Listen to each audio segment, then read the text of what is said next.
Eto guys, binabaybay natin ang kalsadang ito papuntang Taguig. Dahil pupunta tayo dito tayo guys, dumaan sa Taguig, no? At pupunta tayo dito sa may papuntang Taytay. Dito na tayo dumaan. Ayan ang kahabaan niya, no? Ayan. Ayan, tuloy-tuloy lang guys ang biyahe, no?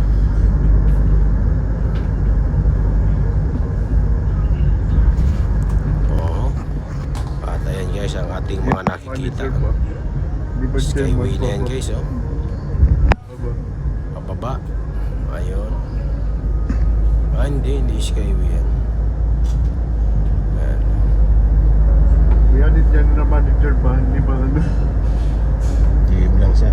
Ayan guys, ang parte pa rin naman yan ng Metro Manila.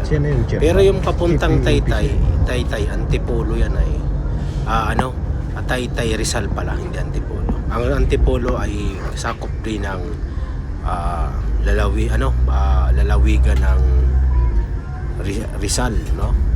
Ayan. Ayan guys, oh. Ayan guys, ang dito sa pagkakataong ito guys, wala pang masyadong traffic, no? Pero ito guys ay magpapasko na, no?